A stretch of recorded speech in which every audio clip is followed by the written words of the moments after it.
Kemudian pada waktu beliau menggagas Indonesia Mengajar, saya juga ikut di dapur lah yang membantu pengurusan kantornya segala macam, sampai mencarikan dana awal, nyari sponsor segala macam.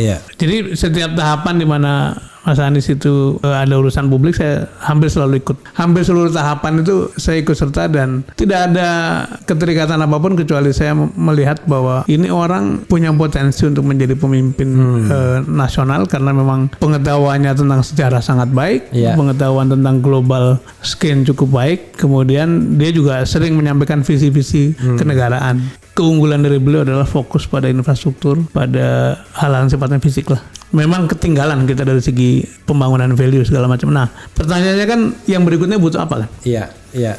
Saya melihat ini semua adalah kita nih hampir komplit nih. Bangun karakter bangsa, bangun ekonomi, bangun demokrasi, bangun infrastruktur, bangun tata kelola.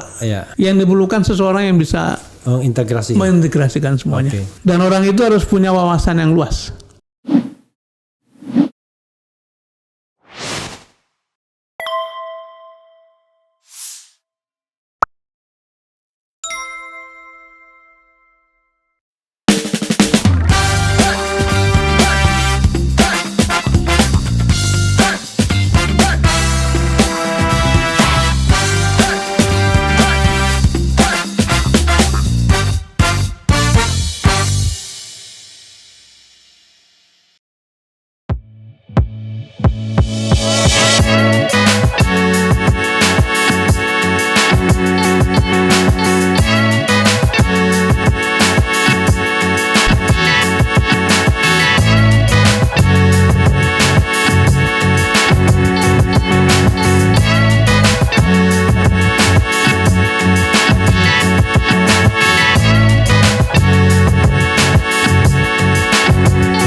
Assalamualaikum warahmatullahi wabarakatuh, Sobat RH sekalian.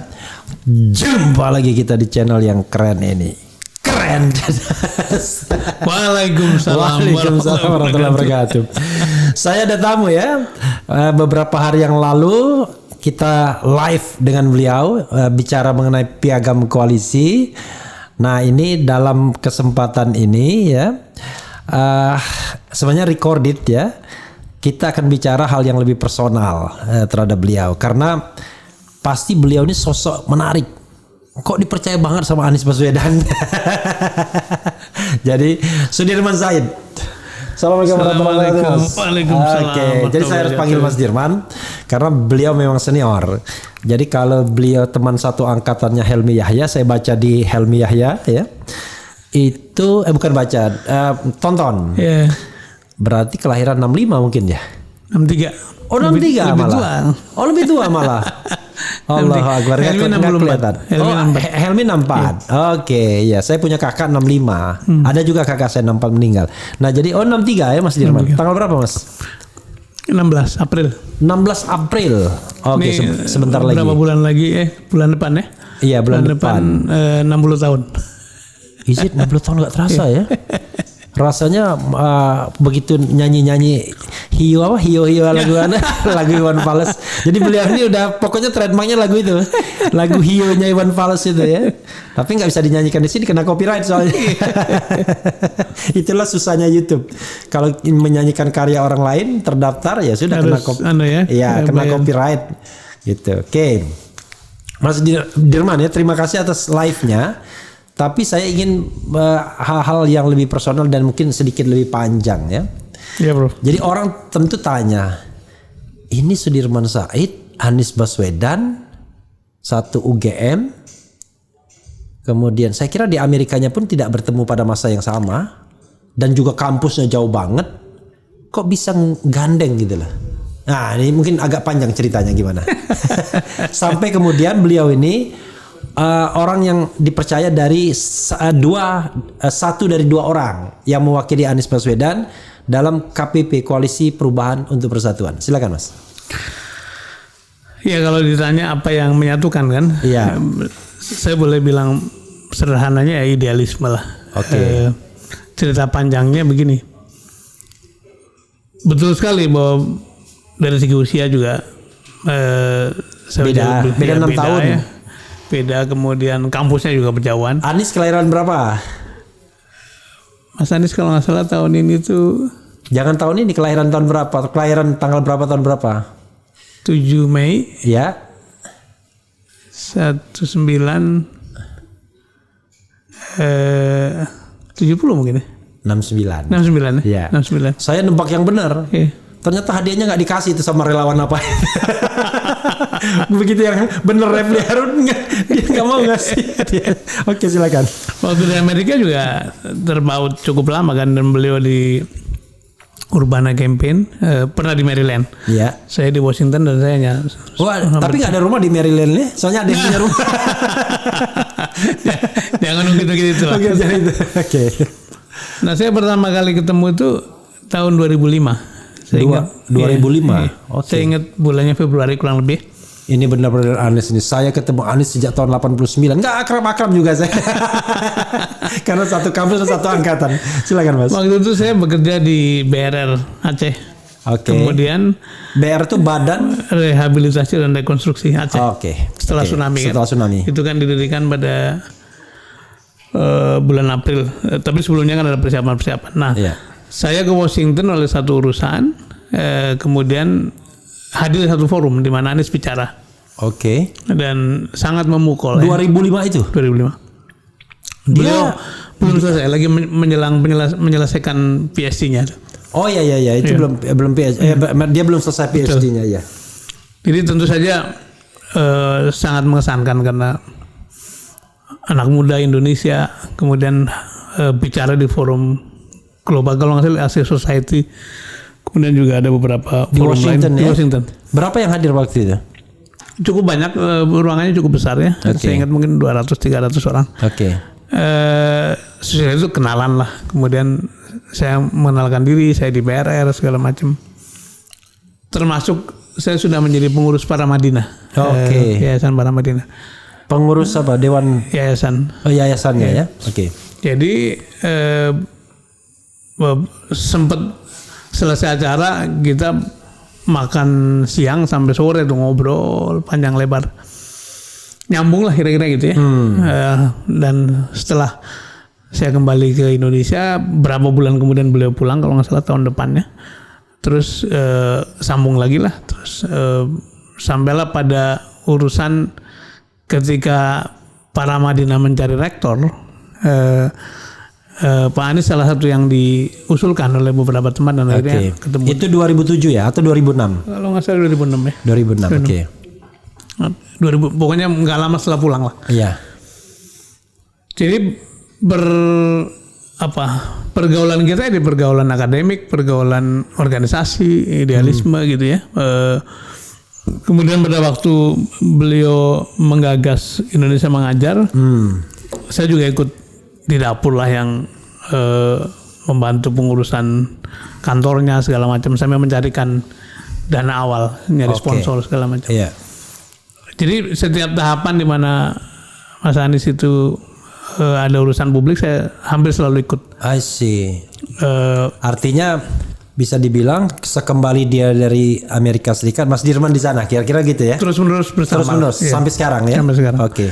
Nyalon gubernur, Iya. kemudian ketika jadi jubirnya Pak Jokowi juga saya ikut bantu di belakang lah untuk Nyalon presiden juga, konvensi Partai konvensi Demokrat juga ikut. Iya. Jadi hampir seluruh tahapan itu saya ikut serta dan tidak ada keterikatan apapun kecuali saya melihat bahwa ini orang punya potensi untuk menjadi pemimpin nasional karena memang pengetahuannya tentang sejarah sangat baik, Iya. pengetahuan tentang global skin cukup baik, kemudian dia juga sering menyampaikan visi-visi kenegaraan. Dan Jadi Mas Dirman ya, ada pemimpin yang saya mau frankly speaking, saya kenal baik sama Ganjar, kenal baik sama Anies. Anies itu satu angkatan di UGM, tapi dia ekonomi saya hukum sama-sama 89.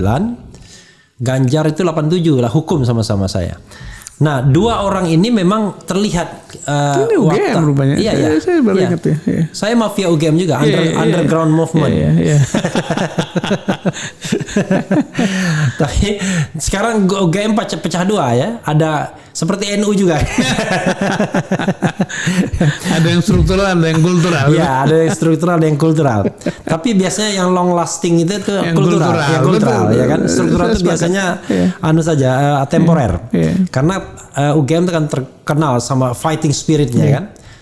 Kalau di Notre Dame fighting Irish. Saya kan dari Notre Dame University ya. Nah, itu fighting Irish. Jadi saya baru lihat film Rudy ya. Jadi dua-duanya memiliki jiwa leadership sesungguhnya. Hanya memang lingkupnya agak beda. Ganjar itu dia lebih suka bergaul dengan kalangan pencinta alam. Jadi waktu itu dia Majestic. Anies itu Senat. Jadi ketua Senat Mahasiswa Perguruan Tinggi UGM yang kedua. Iya. Nah, yang pertamanya namanya Hoiri Umar. Pronunciation Jawanya kayak Mas Dirman. Oke. Tapi qadarullah dia meninggal saat mau wisuda. Oh. Ya, Hoiri Umar itu. Jadi yang kedua Anies Baswedan. Jadi memang sudah terlihat aura kepemimpinnya dari dulu. Dari dulu ya. Jadi bukan sekonyong-konyong, bukan ujuk-ujuk sesungguhnya. Jadi ini sekedar informasi saja ya sobat era sekalian. Oke, lalu apa lagi Mas? Dan memang sedikit komen soal tadi aura kepemimpinan. Memang kalau lihat perjalanannya kan dari mulai SMP, SMA, kuliah itu sudah aktif organisasi dan menjadi pemimpin. Jadi memang betul sekali ada ketika sampai pada gelar akademik tertinggi dia sudah punya kelengkapan yang cukup baik. Nah, itu yang membuat kita memang ya dalam waktu tertentu kadang-kadang kita merenung atau diskusi merefleksikan apa yang kita kerjakan gitu ya. Terus melihat ke depan nih apa yang mesti dikerjakan untuk menata republik inilah. Selalu wawasannya atau horizon berpikirnya begitulah. Ada satu scene hidup ya, hidupnya Mas Dirman sama Mas Anies ini. Saya karena satu angkat panggil Anies saja. Tapi Mas Dirman lebih senior memang. Jadi Mas Dirman dan Anies yaitu sama-sama masuk tim Jokowi jilid pertama. Itu gimana ceritanya lagi? Kompak masuknya, kompak keluarnya juga kalau nggak salah. Sama ya, keluarnya sama ya. 2016 sama, waktunya sama. Oke. Saya membayangkan tentu saja Mas Anies punya peran ya. Tentu saja lah. Pastikan beliau juga ikut rekomendasikan. Tapi cerita yang berkembang waktu itu adalah kenapa saya masuk. Konon ceritanya dari 7 orang calon atau 6 orang calon yang harusnya menduduki pos SDM itu. Tapi klarifikasi dulu, Mas Dirman nggak tim sukses, nggak tim kampanye. Saya kan di Rutpindad, saya nggak bisa ikut terlibat. Oh iya ya di Rutpindad ya. Zaman SBY dia diangkat sebagai di Rutpindad. Iya dari belakang ikut bantu pikiran lah, ide-ide segala macam, tapi nggak masuk dalam tim. Pindad itu pabrik mercon ya. Pabrik senjata. Senjata panser. Pindad bagus lah. Iya. Nah, konon 6 atau 7 orang yang dicalonkan sebagai calon menteri SDM itu semuanya kena stabilo KPK. Ingat kan waktu itu kan masih pada clearance kan ke KPK. Pokoknya stabilo kuning, kuning. Merah ya. Kalau udah merah udah mati.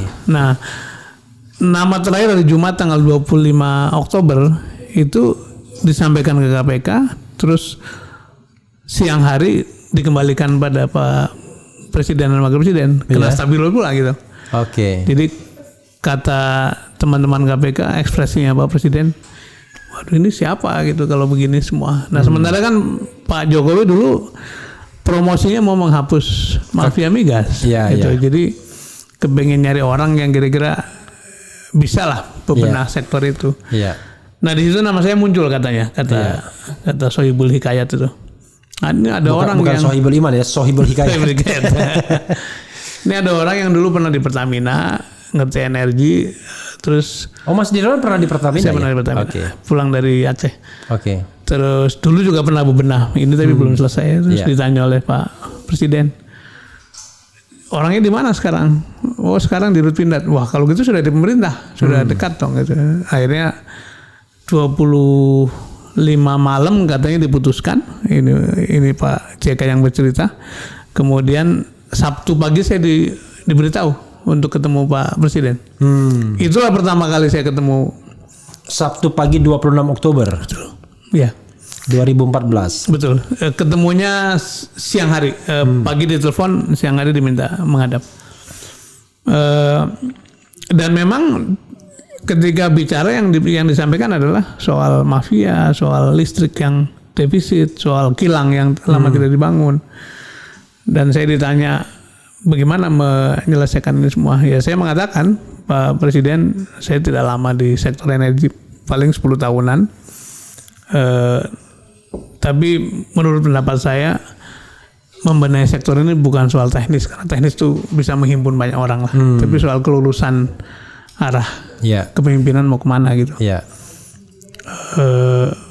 Saya ingin menyampaikan itu supaya beliau memahami bahwa satu ketika kalau ini dibenahin itu akan melambung ke atas. Kemudian bisa menjadi pukulan balik.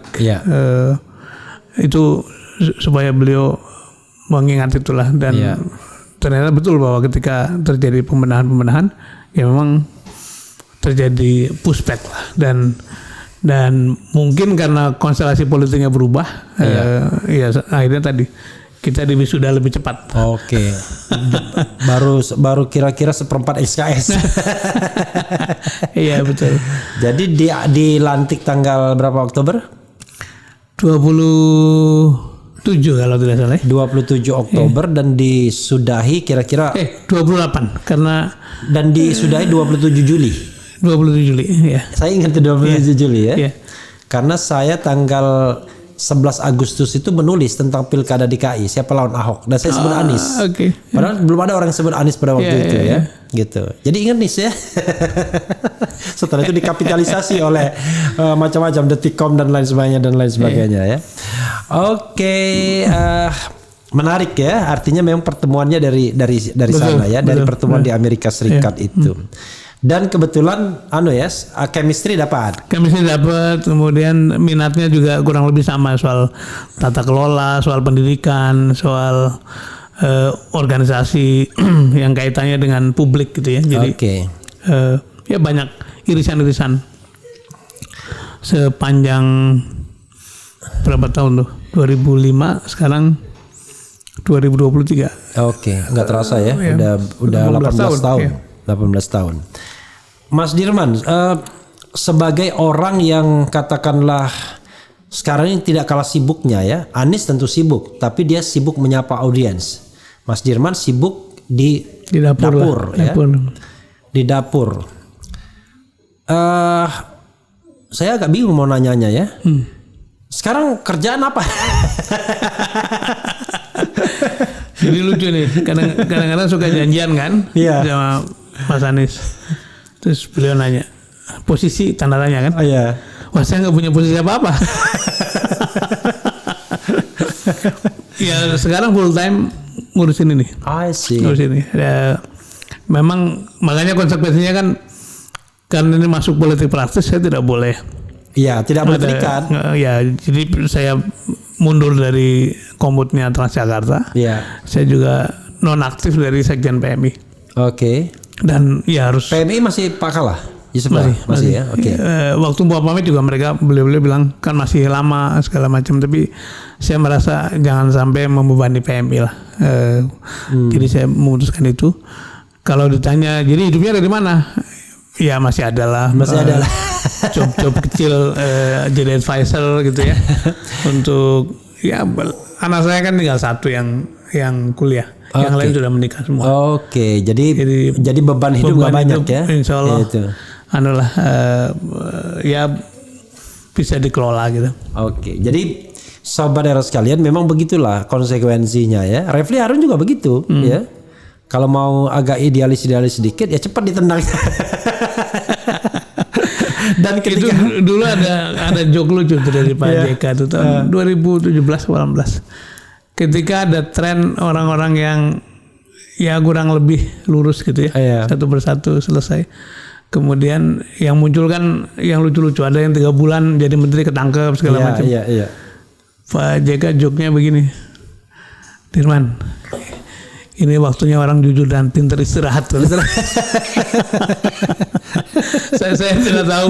Saya kira itu artinya cukup dalam, tapi mungkin memang ada suasana ya yang terbangun seperti itu, dan saya kira hari-hari ini terutama ya, bagaimana suasana di pemerintahan, di keuangan, di polisi itu menunjukkan bahwa memang kita sedang punya soal dalam, dan soalnya besar. Soalnya besar ya. Besar dan struktural. Iya.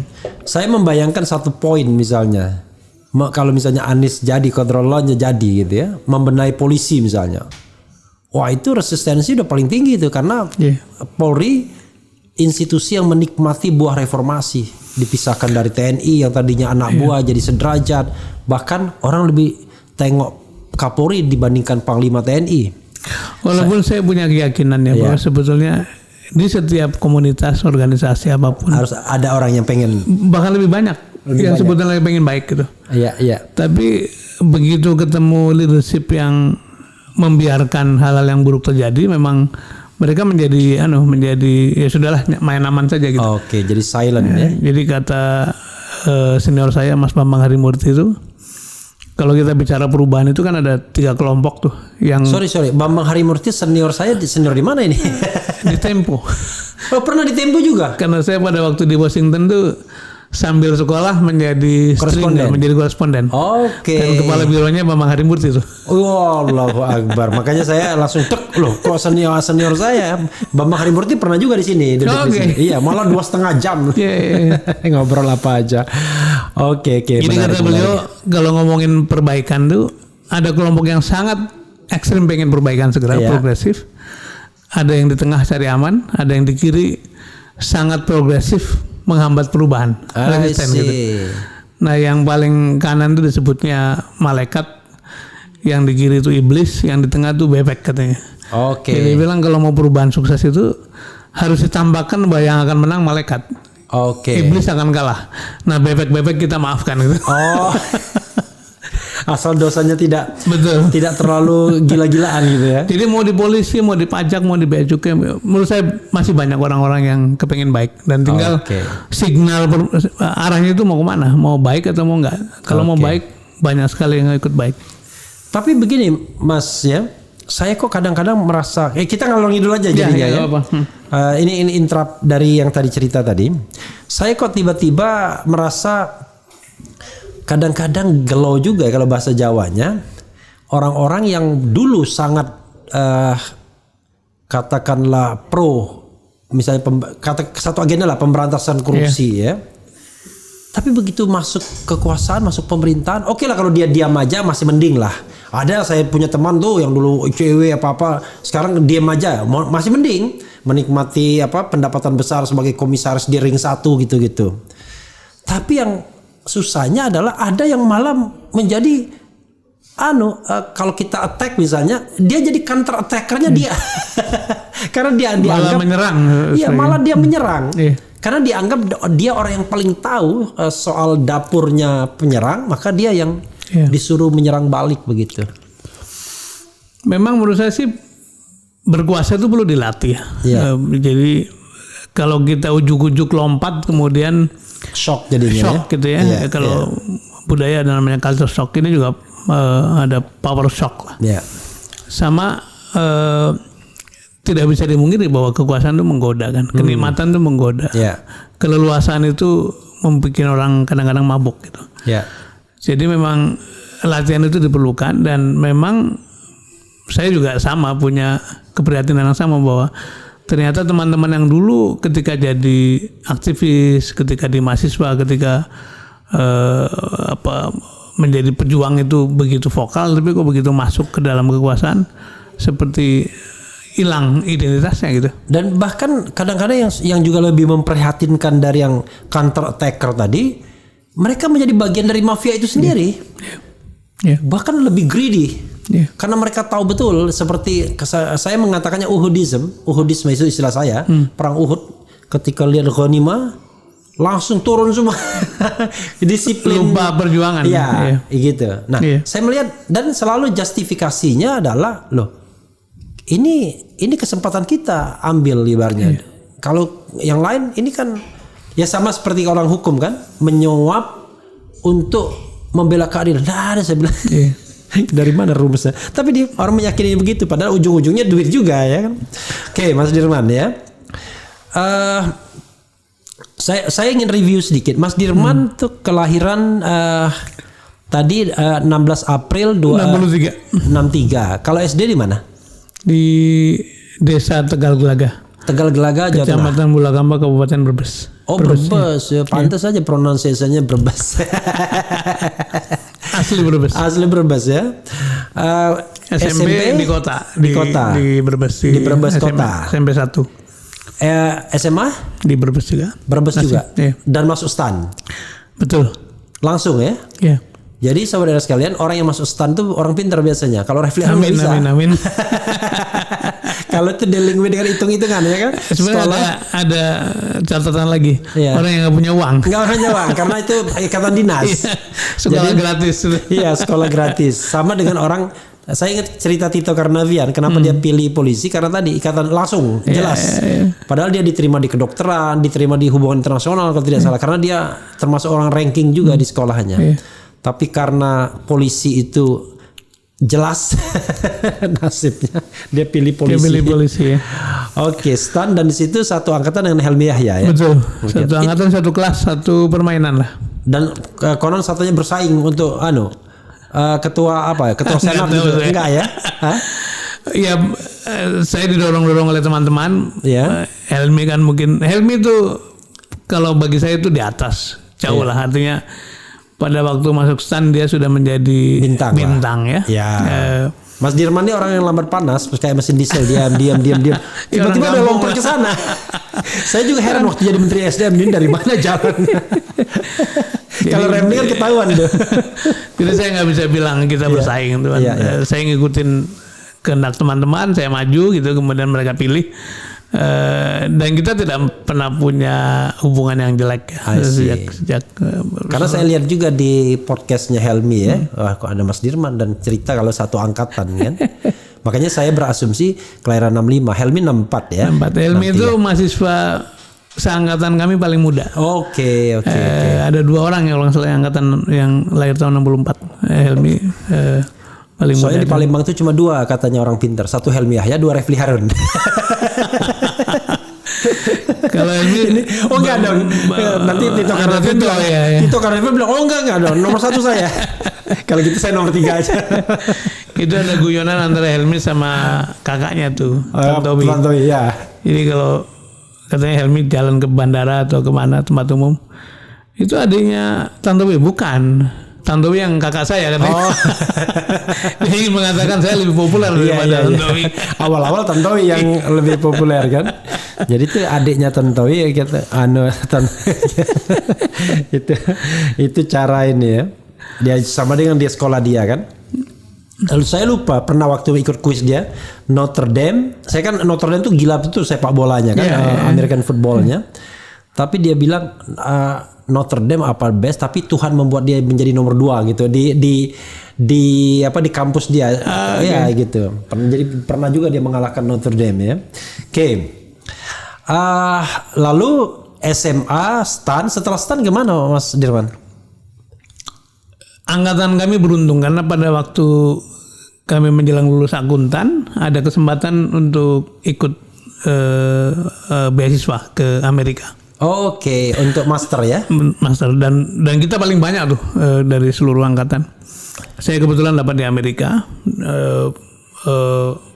diterima di 3 sekolah. Itu di beasiswa dari negara atau dari negara? Dari negara ya. Dari negara. Waktu itu kira-kira pinjaman dari World Bank lah. Oh, pinjaman dari World Bank ya, kayak kakak ipar saya itu yang dulu Kentucky semua kalau pertanian tuh. Kalau Mas Dirman di mana? Saya di George Washington. Oh, George Washington. Sebetulnya kebanyakan teman-teman saya itu George Washington Seattle. Bukan, di DC. Oh, DC. Ya. Saya pernah George Washington itu ada bukan Georgetown. Ada Georgetown, ada George Washington. Ya. Saya pernah foundation di Georgetown 1 bulan sebelum ke Notre Dame. Oke.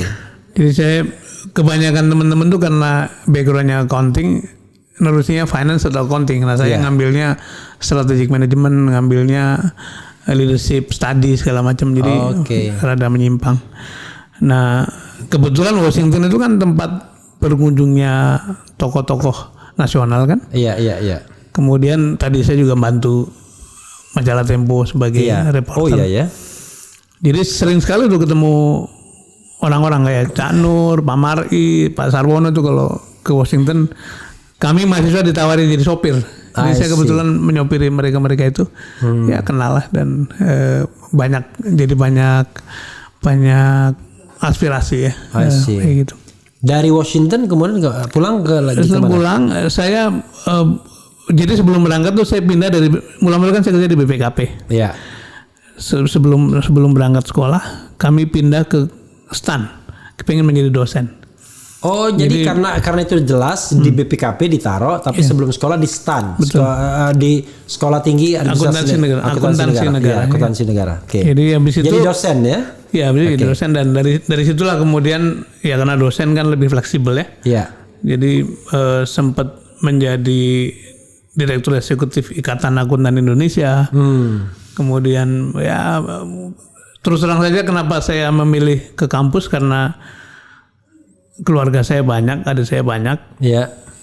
Kalau hanya mengandalkan gaji PNS nggak cukup lah. Karena itu saya memilih ke kampus supaya siang sore hari bisa jadi konsultan lah kira-kira gitu.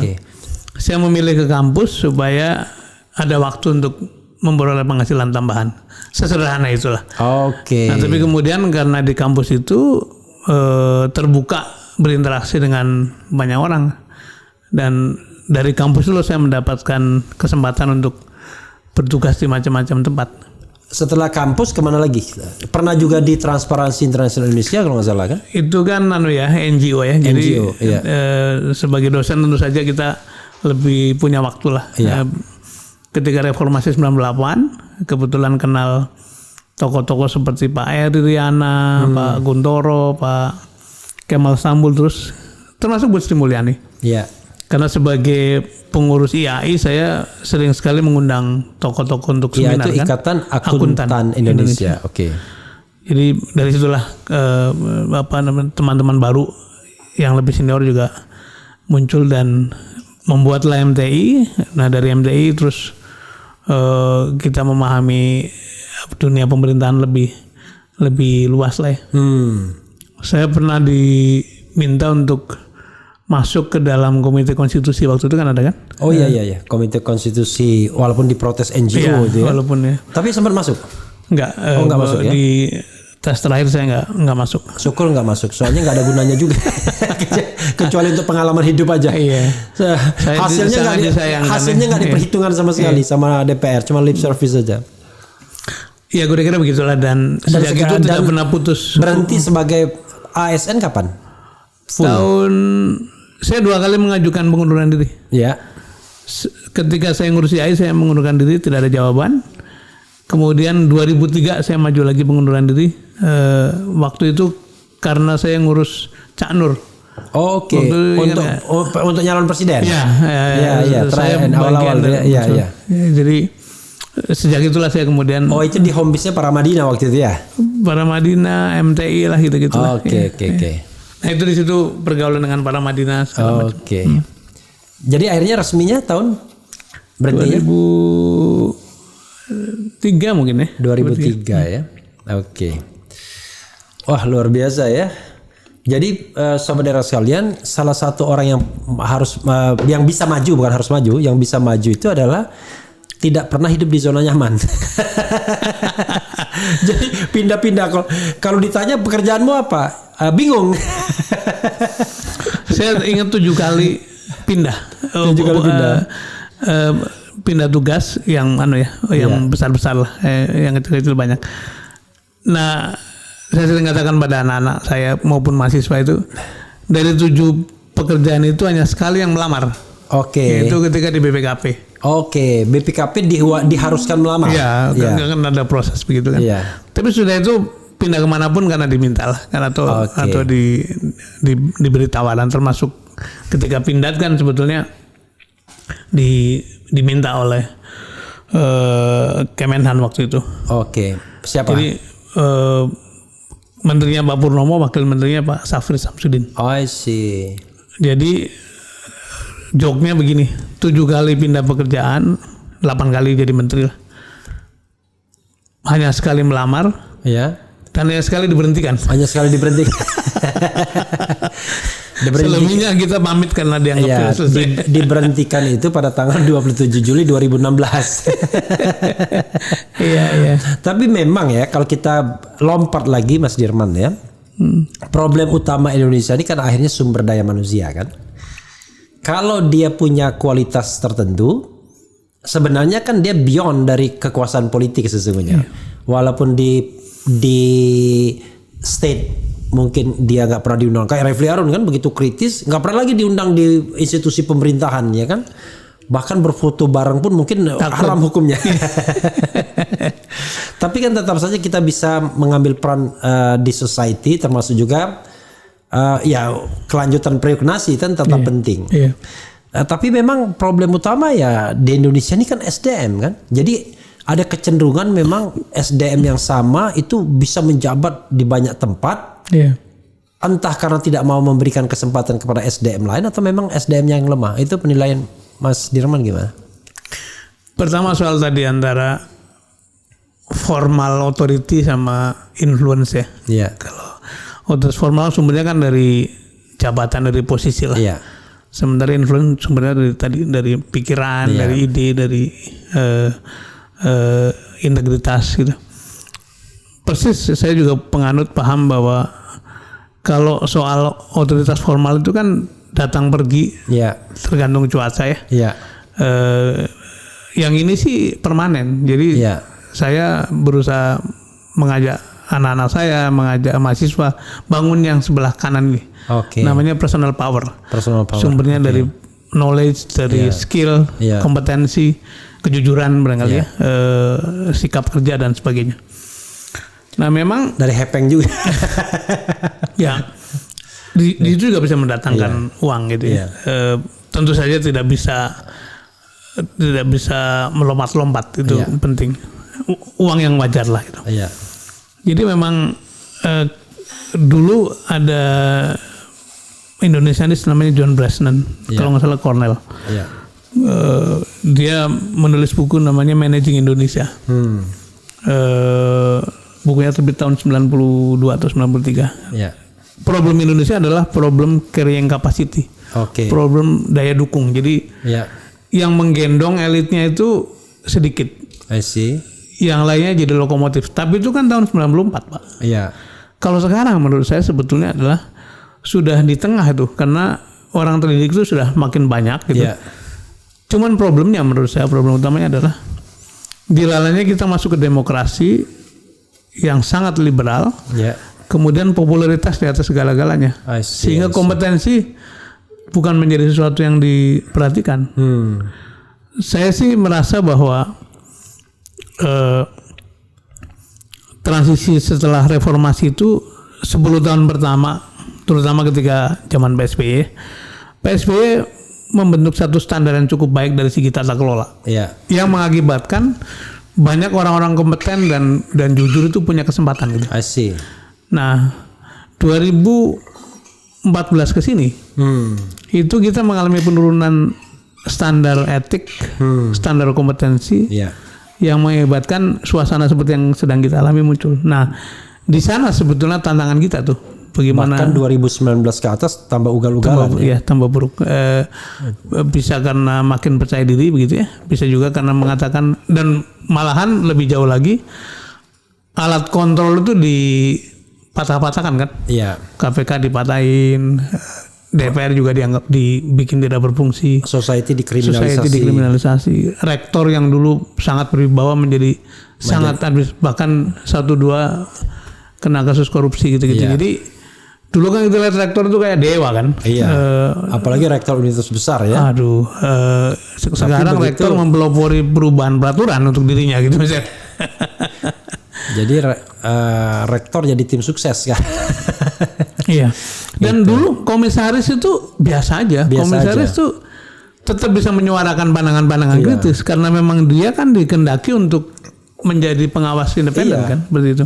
Kalau sekarang jadi komisaris Harus jadi tim sukses. Iya. Jadi bingung kita kan. Iya. Masa Ya gitulah kira-kira. Masa Refli Harun jadi komisaris sebuah perusahaan yang which is profesional, diam saja sebagai ahli hukum tata negara, kan bingung dia. Atau jadi ahli hukum tata negara stempel pemerintah, padahal ya gimana coba. Sebetulnya sikap seperti itu atau treatment semacam itu tuh dengan sadar sedang membuang kapasitas putra-putri terbaik kan. Ya, jadi negara ini tidak penuh dengan energi baik, dengan akal sehat, tetapi penuh dengan pikiran-pikiran yang hanya untuk melakukan legitimasi kekuasaan, stempel kekuasaan. Mudah-mudahan kalau Anies berkuasa nggak demikian ya. Amin mudah-mudahan. Nggak ada lagi cerita-cerita orang ditangkap hanya karena perbedaan pendapat. Saya ingat kalau di Amerika Serikat tuh, walaupun kita nggak boleh berlebihan, tapi satu hal, hukum itu jangan pakai perasaan, tapi pakai standar logika. Ya, saya pernah waktu di Washington di tempat boneka mainan lah, merchandise kecil-kecil gitu. Begitu ada gambar George Bush, Walker Bush yang junior, tulisannya no brain, nggak ada otak, ya kan? Dijual bebas saja. Nah, kita harus bedakan antara hukum dan etika. Kalau orang Timur secara etis tuh nggak etis, so ngatain gitu. Tapi itu nggak melanggar hukum. Itu yang jadi persoalan. Kita kan masih ada pasal-pasal penghinaan, pasal-pasal yang undang-undang ITE penyebaran kebencian. Aduh capek ya, gitu. Kayak akibatnya pikiran-pikiran yang kritis itu terpaksa kita sedikit redam ya. Saya prihatin betul dengan keadaan kampus ya, karena sebetulnya kan kebebasan berpikir, kebebasan berekspresi, kebebasan berkreasi kan sumber dari ide-ide baru kan. Nah kalau kampus kemudian seperti dibungkam, bahkan konon lebih jauh lagi, rektorat itu sudah ikut membungkam mahasiswa gitu. Itu sebetulnya kita sedang kehilangan pipeline dari sumber-sumber pemimpin ke depan. Yang dicetak adalah orang-orang yang nurut, orang yang manut. Yang itu menurut saya satu dosa sejarah ya. Akan muncul satu gap generasi kepemimpinan nanti. Saya pengalaman saja gini, ada satu hal, ada dua yang ingin saya singgung. Misalnya kampus besar ya kan. Sekarang karena terlibat dengan ayunan permainan begitu ya, ada nuansa seperti itu. Wah ini jangan nih, ini anti itu loh. Kok urusan mengajar di kampus kok masuk juga itu? Toh orang kritis itu pasti dia akan mempertanggungjawabkan intelektualitas dia. Nggak sembarangan juga dia ngajar kan? Nggak mungkin dia ngajar misu-misu. Yang justru orang yang nggak profesional itu yang tidak bisa menerima perbedaan. Itu nuansa seperti itu ada gitu. Dan mahasiswa kan baik juga menerima pandangan yang berbeda kan. Biarkan mereka kemudian nanti menilai kemudian gitu. Dia punya sikap itu. Jadi bukan kemudian yang berbeda nggak boleh mengajar atau nggak boleh menguji katanya di beberapa kampus begitu. Iya. Ada tuh. Ada mengajar nggak boleh, menguji nggak boleh gitu. Boleh, iya. Apalagi kalau misalnya wah ini link ini yang lebih menguat. Kecuali kalau dia korupsi, nah itu baru. Kita harus punya standar etika tinggi. Kenapa saya tidak mau menyuruh dia korup dia? Itu baru benar. Tapi kalau misalnya kritis, wah berat. Gara-gara itu saya lupa satu pertanyaan terakhir tadi saya. Gimana? Saya tadi mau ngomong apa yang penting banget sebenarnya tadi. Allahu Akbar. Ya udahlah, hidup ini kan banyak hal yang kemudian masih bisa kita gali. Mas Dirman, closing statement Mas. Tapi kalau di RH Channel closing statement pun bisa 2 jam sendiri, nggak apa-apa. Jangan sampai pulang dari ini, saya belum menyampaikan ini tadi, menyampaikan itu tadi. Silakan. Saya mau cerita kenapa saya punya keyakinan untuk mendukung Mas Anies ya. Tentu tadi karena pertemanan begitu lama, tapi saya membayangkan begini, Prof. Presiden pertama kita itu sangat kuat dalam membangun karakter bangsa lah. Jadi dulu kita ingat walaupun susah walaupun miskin walaupun lapar tapi berjam-jam di lapangan ingin mendengar Bung Karno pidato. Kita bangga sebagai bangsa Indonesia lah. Tapi kemudian disadari ada, dan tambahan juga bangga ketika dia keluar negeri, wah dia dihormati, respected ya. Iya. Gitu. Tapi kemudian ada kesadaran nggak mungkin dong terus-menerus pidato. Tapi perut rakyat lapar. Nah, kebetulan ada kecelakaan politik, masuk orde baru kesadarannya adalah kalau gitu kita bangun. Jadi pertama bangun karakter bangsa, yang kedua bangun ekonomi. Sandang pangan papan kita ingat tuh kan, 7-8 jalur pemerataan segala macam. Replita jangan lupa. Karena Pak Harto saya bisa sekolah kira-kira gitu. Tapi rupanya sudah disekolahkan, anak-anak Indonesia makin pintar tapi lupa bahwa dia punya aspirasi kan. Iya. Pemerintahan otoriter di ujung-ujung pemerintahan terutama, kemudian mulailah putra-putrinya ikut campur-campur. Dilalahnya ada krisis besar ya. Iya. Jadilah reformasi. Apa yang dibangun kemudian adalah demokrasi kan. Ya. Reformasi mendorong demokrasi. Demokrasi dibangun dengan segala dinamikanya. Pak Habibie menjadi pemegang transisi yang sangat baik gitu. Kemudian ini menurut saya presiden yang paling menjaga etik karena begitu bicara pertanggungjawaban nggak diterima, nggak nyalon gitu. Ya. Padahal sebenarnya kalau mau bisa. Dan tidak melanggar konstitusi juga. Tidak melanggar konstitusi. Kalau ini lain nih, melanggar konstitusi mau ditabrak. Nggak peduli etik, nggak peduli. Nah, dilanjutkan Gus Dur sebentar karena ada keterbatasan fisik barangkali. Tapi setelah Habibie menegakkan dasar-dasar demokrasi, Gus Dur sangat cinta pada pluralisme kan. Ya. Bapak kemajemukan. Nah, dilanjutkan Bu Mega. Bu Mega memang hanya meneruskan Gus Dur, tapi kehebatan Bu Mega adalah di tangan beliau lahir pemimpin masa depan. Oke. Timnya itu 1 jadi presiden, 3 atau 4 jadi wakil presiden tuh. Iya.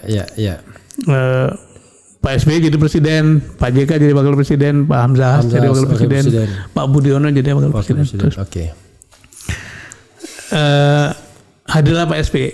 Pak SBY yang menonjol dari Pak SBY adalah menurut saya presiden yang pertama kali dipilih langsung. Betul. Dan komplit masa jabatannya. 10 tahun dipilih langsung. Yang paling menonjol bagi saya adalah beliau tidak menggunakan instrumen hukum untuk kepentingan politiknya secara ugal-ugalan. Ya.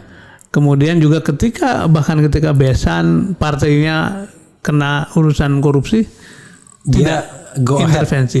Silahkan saja gitu. Jadi dari segi tata kelola kita mengalami kenaikan sangat baik tuh. Yang saya bilang tadi bahwa di tangan Pak SBY banyak sekali orang-orang cerdas, orang-orang kompeten, orang jujur yang mendapat kesempatan. Dan even di dalam pemerintahan pun dia tetap jadi watchdog. Betul. Saya ingat misalnya peran Denny Indrayana. Justru dimusuhi di kalangan pemerintahan sendiri dia. Kan aneh kan? Begitupun ketika beliau dikritik pakai kerbau segala macam, santai saja gitu. Nah, sekarang hadirlah Pak Jokowi. Keunggulan dari beliau adalah fokus pada infrastruktur, pada hal-hal sifatnya fisik lah. Memang ketinggalan kita dari segi pembangunan value segala macam. Nah, pertanyaannya kan yang berikutnya butuh apa kan? Iya. Saya melihat ini semua adalah kita ini hampir komplit nih. Bangun karakter bangsa, bangun ekonomi, bangun demokrasi, bangun infrastruktur, bangun tata kelola. Yang diperlukan seseorang yang bisa mengintegrasikan semuanya. Dan orang itu harus punya wawasan yang luas. Harus punya artikulasi yang baik terhadap keadaan, kompleksitas. Kemudian juga rasanya waktunya adalah kita itu tampil di panggung internasional. Karena kan katanya 4 kan tujuan bernegara itu. Melindungi segenap tumpah darah, memajukan kesejahteraan umum dulu. Memajukan kesejahteraan umum, mencerdaskan kehidupan bangsa, kemudian ikut serta. Nah, yang keempat ini barangkali menurut saya figur seperti Anies itu akan sangat pas mewakili Indonesia di panggung internasional. Nah, sudah itu apa yang kita hasilkan kita bungkus, kemudian jadilah Indonesia seperti yang diceritakan di dalam rumusan konstitusi kan. Sehingga 2045, 20 tahun dari sekarang kurang lebih, itu kita bisa betul-betul mencapai seluruh yang tertinggal. 100 tahun setelah merdeka. Ya. Nah, Anies pada posisi yang pas, mudah-mudahan beliau mendapat jalan, mengantarkan ini katakanlah dalam tentu saja 5 tahun pertama kan, tapi siapa tahu bisa 5 tahun bertahan 5 tahun kedua. Kembali pada harapan kita, orang yang punya standar etik, standar pengetahuan yang tinggi, itu pasti akan membawa serta seluruh timnya tuh. Karena dia punya standar. Betul. Saya punya optimisme itu karena di DKI yang membuat dia sukses adalah di samping memang punya konsep, punya narasi, dia juga membiarkan atau bahkan memberi tempat bagi para profesional untuk perform. I see. Nah, saya berharap kalau nanti dia memerintah di level nasional juga begitu, sehingga orang yang sudah disekolahkan dari puluhan tahun yang lalu mau balik kembali. Ya. Dan pemerintahan diisi orang-orang terbaik. Itu yang saya kira kita punya harapan kalau bisa sampai. Dan mungkin satu lagi, Mas, negara ini punya trust. Ya. Jadi orang itu tidak lagi simpan uang di luar negeri karena dia nggak punya kepercayaan kepada pemerintah. Itu yang disebut sendiri oleh Francis Fukuyama sebagai social capital, model sosial trust itu. Oke, Mas Dirman. Demikian ya. Ini baru babak pertama. Nanti babak-babak selanjutnya kita akan lihat seiring dengan dinamika perubahan ya.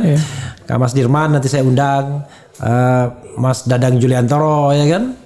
Saya undang juga Sekjen Demokrat. Dia bilang, wah belum pantas ya. Gimana belum pantas? Saya bilang, Herzaki sudah ke sini, Lakumani ke sini. Sebelumnya memang bosnya juga pernah juga di RH Channel kan. Ya udahlah, ini biasanya bahasa politisi begitu memang. Jadi tidak boleh ngomong lebih mandat. Belum dimandatkan, belum ada sinyalnya ya. Walaupun perlu juga, saya ini my personal opinion ya. Hati-hati juga, jangan terjebak pada feodalisme juga ya ketua-ketua umum partai politik ini. Itu saja, terima kasih. Terima kasih Prof. Terima kasih. Sobat Era sekalian, ini perbincangan yang menarik tentunya, dan kita akan lanjutkan perbincangan dengan perkembangan berikutnya yang dimension awal, politik itu dinamis. Waalaikumsalam warahmatullahi wabarakatuh. Terima kasih.